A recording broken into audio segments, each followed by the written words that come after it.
Hi viewers, இன்னைக்கான வீடியோவில் என்ன நடக்கலாம்னு சொல்லிட்டு பார்க்கலாம். வீடியோக்குள்ளே போகிறதுக்கு முன்னாடி நம்ம சேனலை லைக் அண்ட் சப்ஸ்கிரைப் பண்ணிவிட்டு கொஞ்சம் சப்போர்ட் பண்ணுங்கள். வாங்க இப்போ வீடியோக்குள்ளே போகலாம். நம்ம முத்துச்செல்வன் எல்லாருமே விசாரிச்சுட்டு இருக்கும்போது ஒன்று மட்டும் நல்லா தெரிஞ்சுக்கிறாரு. சாரு சாகிறதுக்கு முன்னாடி எல்லாருமே சாரு கூட பேசியிருக்கீங்க, ஆனால் கடைசியாக போனா கூட தான் ரொம்ப நேரமாக பேசியிருக்காங்க அப்படிங்கிறதையும் முத்துச்செல்வன் வந்து எல்லோரும் முன்னாடி சொல்கிறாங்க. மகாலிங்கத்துக்கிட்ட கேட்குறாங்க, மகாலிங்கம் நீங்கள் எதுக்காக சாருவை இந்த வீட்டில் விட்டுருக்கீங்க? உங்களுக்கு ஒரே பொண்ணு தானே, அந்த பொண்ணை உங்கள் வீட்டிலே வச்சுருக்க வேண்டியதானே அப்படிங்கிற மாதிரி சொல்லும்போது மகாலிங்கம் சொல்கிறாங்க, இந்த பத்மா தான் சாருவை சீனுவுக்கு கல்யாணம் பண்ணி கொடுக்குறேன் அப்படின்னு சொல்லிட்டு கூட்டிகிட்டு வந்து வச்சுக்கிட்டாங்க, அதனால தான் நானும் எதுவுமே சொல்லலை அப்படிங்கிற மாதிரி சொல்ல. அப்போது முத்துச்செல்வன் வந்து பத்மா கிட்ட கேட்குறாங்க, பத்மா நீங்கள் எதுக்காக சாருவை உங்கள் வீட்டில் கூட்டிகிட்டு வந்து வைக்கணும்? என்னதான் இருந்தாலும் உங்கள் பையனுக்கு சாருவை கல்யாணம் பண்ணி வைக்கணும்னு ஆசைப்பட்டது உண்மைதான், ஆனால் அதுக்காக அவங்க வீட்லேயே வச்சுருக்க வேண்டியதானே, எதுக்காக உங்கள் வீட்டுக்கு கூட்டிகிட்டு வரணும் அப்படிங்கிற மாதிரி கேட்கும்போது பத்மா வந்து ஒரு நிமிஷம் யோசிக்க ஆரம்பிக்கிறாங்க. என்னது இது, இவர் என்னென்னமோ குறுக்கு கேள்வியெல்லாம் கேட்டுட்ருக்காரு, நம்ம ஏதாவது பதில் சொல்ல வேண்டியதான் அப்படின்னு சொல்லிட்டு பத்மா சொல்கிறாங்க, எனக்கு சாருவை ரொம்ப பிடிக்கும், ஆனால் சீனு வந்து சாருவை கல்யாணமே பண்ணிக்க மாட்டேன் அப்படிங்கிற மாதிரி ஒத்த காலில் நின்றான். சாரு சீனுவை ரொம்பவே விரும்பிட்டு இருந்தா. சாருவோட விருப்பத்தை நிறைவேற்றுறதுக்காக தான் நான் என்னோட பையனை சாருவுக்கு கல்யாணம் பண்ணி வைக்கணும்னு ரொம்பவே ஆசையாக இருந்தேன், ஆனால் கடைசி நேரத்தில் இப்படியெல்லாம் நடந்துடுச்சு அப்படிங்கிற மாதிரி பத்மா சொல்லிக்கிட்டு இருக்காங்க. அப்போ முத்துச்செல்வன் சொல்கிறாங்க, ஒன்று மட்டும் எனக்கு நல்லா புரியுது, சாருவை பத்மாவை தவிர சீனுவுக்கு கல்யாணம் பண்ணி கொடுக்குறதுல இங்கே இருக்கிற யாருக்குமே விருப்பம் இல்லை தானே அப்படிங்கிற மாதிரி கேட்குறப்ப அந்த பிரேஸ்லைட்டை காட்டுறாங்க. இந்த பிரேஸ்லைட் யாரோடதுன்னு தெரிஞ்சால் மட்டும் போதும், அவங்கள பிடிச்சி விசாரிச்சா சாருவோட கொலைக்கு யார் காரணம் அப்படிங்கிறத கண்டுபிடிச்சிடலாம் அப்படிங்கிற மாதிரி சொல்கிறாங்க. அப்போது முத்துச்செல்வன் சொல்கிறாங்க, சாரு ஃபோன் யூஸ் பண்ணாங்களே அப்படிங்கிற மாதிரி கேட்கும்போது மாயா வந்து சொல்கிறாங்க, ஆமாம் சார், சாரு ஃபோன் யூஸ் பண்ணுறா, அது மட்டும் இல்லாமல் கடைசியில் போனா கிட்ட தான் ரொம்ப நேரம் பேசியிருக்கா அப்படிங்கிற மாதிரி சொல்ல.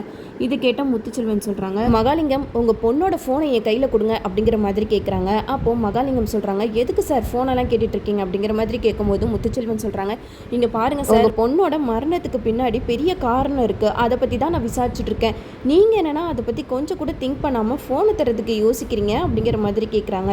உடனே நம்ம மகாலிங்கமும் ஃபோனை கொடுத்துட்றாங்க. ஃபோனை செக் பண்ணி பார்த்தப்ப மாயா சொன்னபடி சாரு கடைசியாக போனா கிட்ட தான் ரொம்ப நேரம் பேசியிருக்காங்க. அப்போது மகாலிங்கத்துக்கு ஒரு டவுட் வருது, எதுக்காக சாரு போனா கிட்ட பேசணும், ஒன்றுமே புரியலை அப்படிங்கிற மாதிரி யோசிக்கும் போது முத்துச்செல்வன் சொல்கிறாங்க, போனா வீட்டில் வேற யாரும் இருக்காங்களா அப்படிங்கிற மாதிரி கேட்கும்போது மாயா சொல்கிறாங்க, கார்த்தின்னு ஒருத்தர் இருக்கான், ஆனால் அவன் இந்த ஊர்லேயே இல்லை, சாருவோடைய மரணத்துக்கு பிறகு அவன் எங்கேயோ ஊருக்கு ஓடி போயிட்டான் அப்படிங்கிற மாதிரி சொல்கிறாங்க.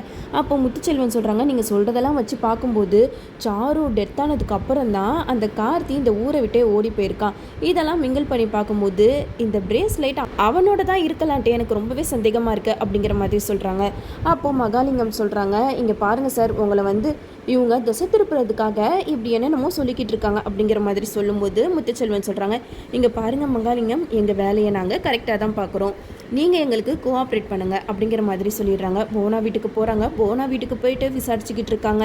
அப்போது முத்துச்செல்வன் வந்து போனா கிட்டே கேட்குறாங்க, இங்கே பாருங்கள் போனா, நான் கேட்குற கேள்விக்கெல்லாம் கரெக்டாக பதில் சொல்லுங்கள், உங்கள் வீட்டில் கார்த்திக்னு ஒருத்தர் இருக்கார்ல, அவர் எங்கே அப்படிங்கிற மாதிரி கேட்கும்போது போனா சொல்கிறாங்க, அவன் ஒரு வேலை விஷயமா வெளியில் போயிருக்கான் அப்படிங்கிற மாதிரி சொல்கிறாங்க. அப்போ முத்துச்செல்வன் சொல்கிறாங்க, அது எப்படி சாரு டெத் ஆனதுக்கப்புறம் கரெக்டாக அவனுக்கு வேலை வரும் அப்படிங்கிற மாதிரி சொல்லும்போது போனா சொல்கிறாங்க, என்ன சார் எங்கள் ரெண்டு பேர்த்தையும் சந்தேகப்பட்டீங்க, இப்போ என்னென்னா என் பையன் கார்த்திகே சந்தேகப்படுறீங்க அப்படிங்கிற மாதிரி கேட்க. அதுக்கு முத்துச்செல்வன் சொல்கிறாங்க, இங்கே பாருங்கள் மேடம், எங்களுக்கு சந்தேகம்னு வந்துச்சுன்னா நாங்கள் யாரை வேணாலும் விசாரணை பண்ணுவோம் அப்படிங்கிற மாதிரி சொல்கிறாங்க. அப்போ இந்த பிரேஸ்லெட்டை காமிச்சு போனா கிட்ட கேட்குறாங்க, இந்த பிரேஸ்லெட் யாரோடதுன்னு உங்களுக்கு தெரியுமா அப்படிங்கிற மாதிரி கேட்கும்போது போனா சொல்கிறாங்க, அதெல்லாம் எனக்கு தெரியாது அப்படின்ட்டு சொல்கிறாங்க. அப்போது பசுபதி கையில் போட்டு பார்க்குறாங்க. பசுபதி கையில் வந்து செட் ஆகலை. ஸோ அப்போ இது கார்த்தியோட பிரேஸ்லெட்டாக தான் இருக்கணும் அப்படின்னு சொல்லிட்டு போனா கிட்ட சொல்கிறாங்க, இங்கே பாருங்கள் போனா, நீங்கள் என்ன பண்ணுவீங்களோ ஏது பண்ணுவீங்களோ எனக்கு தெரியாது, விசாரணைக்கு கார்த்தி இங்கே வந்தே ஆகணும் அப்படிங்கிற மாதிரி சொல்கிறாங்க. அதுக்கு போனா சொல்கிறாங்க, என்ன சார் விளையாண்டுட்டு இருக்கீங்களா, அவன் தான் வேலை விஷயமா ஊருக்கு போயிருக்கான்னு சொல்கிறேன்ல, திரும்ப திரும்ப எதுக்கு அவனை பற்றியே நீங்கள் கேட்டுட்ருக்கீங்க அப்படிங்கிற மாதிரி சொல்ல.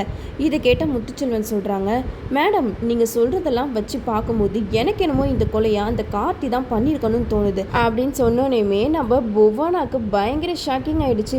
என்ன இவன் விசாரிக்கிறேன்னு சொல்லிட்டு உண்மை எல்லாத்தையும் கண்டுபிடிச்சிருவான் போலயே அப்படிங்கிற மாதிரி புவனா வந்து திருன்னு முழிச்சிக்கிட்டு இருக்காங்க. புவனா பதட்டமாகறத கண்டுபிடிச்ச முத்துச்செல்வன் வந்து புவனா கிட்ட சொல்கிறாங்க, என்ன மேடம், நான் ஒரு ஃப்ளூக்கில் சொன்னேன் கார்த்தி தான் இந்த கொலையை பண்ணியிருப்பான்னு சொல்லிட்டு, அதுக்கே நீங்கள் இவ்வளோ பதட்டமாகறீங்க அப்படிங்கிற மாதிரி கேட்கும்போது பசுபதி சொல்கிறாங்க, சார் நீங்கள் விசாரிக்கிற முறையே சரியில்லை அப்படிங்கிற மாதிரி சொல்கிறாங்க.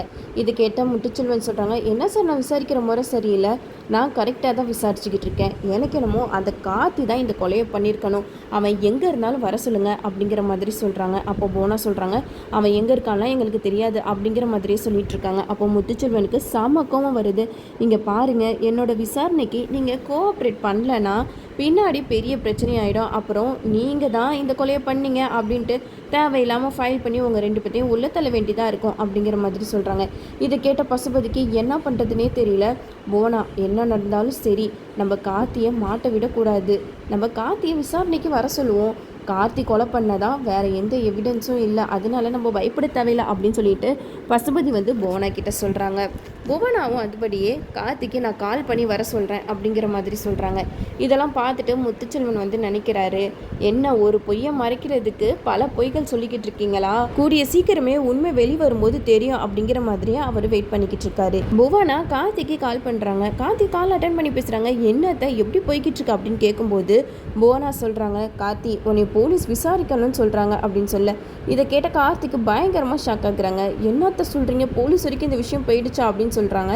அதுக்கு போனா சொல்கிறாங்க, நீ எதுக்கும் பயப்படாத கார்த்தி, உனக்கு எதுவும் ஆகாமல் இந்த அத்தை பார்த்துப்பேன், இந்த அத்தையை நீ நம்புறல்ல, நீ ஒழுங்காக வா, விசாரணைக்கு கோஆப்ரேட் பண்ணு, நீ இந்த விசாரணைக்கு பயந்து ஒளிஞ்சனா கண்டிப்பாக நீ தான் இந்த கொலையை பண்ணியிருக்க அப்படின்னு சொல்லிட்டு இவங்க கன்ஃபார்ம் பண்ணிவிட்டு வேறு விதமாக நோண்ட ஆரம்பிச்சிருவாங்க. அதனால நீ விசாரணைக்கு வர மாதிரி வா, வந்துட்டு நான் எந்த கொலையும் பண்ணலை அப்படின்னு சொல்லிட்டு நிரூபிச்சிரு அப்படிங்கிற மாதிரி சொல்ல, இதை கேட்ட கார்த்தியும் சேரியத்தை, ஆனால் எனக்கு எந்த ஒரு பிரச்சனையும் வராதில்ல அப்படிங்கிற மாதிரி கேட்டுட்டு தான் வராங்க. இந்த சைடு முத்துச்செல்வன் வந்து கார்த்தி வருகைக்காக வெயிட் பண்ணிக்கிட்டு இருக்காங்க. கார்த்தி வந்ததுமே கார்த்தியோட முகத்தை தான் பார்க்குறாங்க. கார்த்தி வந்து போலீஸை பார்த்தோன்னே ஒரு மாதிரி நடுக்கமாக இருக்காங்க.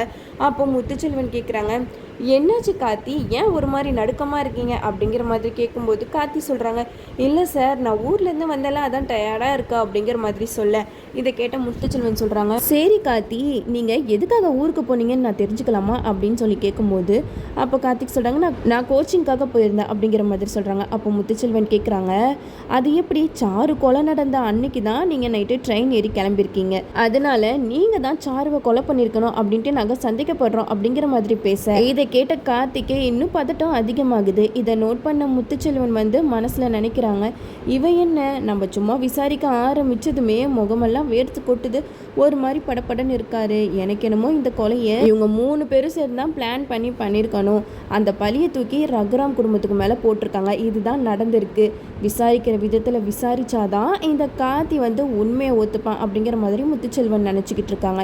அப்போது அந்த பிரேஸ்லைட்டை காட்டுறாங்க. இந்த பிரேஸ்லைட் யாரோடது தெரிஞ்சுக்கலாமா அப்படின்னு சொல்லி கேட்கும்போது கார்த்தி வந்து அந்த பிரேஸ்லைட்டை பார்த்து ஒரு மாதிரி பதட்டமாக்குறாங்க. இந்த பிரேஸ்லைட் யாரோடதுன்னே எனக்கு தெரியாது அப்படின்னு சொல்லிக்கிட்டு இருக்கும்போது முத்துச்செல்வன் அந்த பிரேஸ்லைட்டை கார்த்தியோட கையில் போட்டு பார்க்குறாங்க. அப்படியே கார்த்தியோட கைக்கு சூப்பர் மேட்சாக இருக்குது. இதை பார்த்ததுமே முத்துச்செல்வன் கன்ஃபார்ம் பண்ணிடுறாங்க, சந்தேகமே இல்லைடா நீ தான் கொலைகாரன் அப்படின்னு சொல்லிட்டு கார்த்தியை அரெஸ்ட் பண்ணிட்டு போயிடுவாங்க. இனிமேட் எபிசோடில் என்னெல்லாம் நடக்குது நம்மளும் வெயிட் பண்ணி பார்ப்போம். ஓகே வீவர்ஸ், இந்த வீடியோ உங்களுக்கு பிடிச்சிருந்தா லைக் பண்ணுங்கள், மறக்காம நம்ம சேனலை சப்ஸ்கிரைப் பண்ணிடுங்க.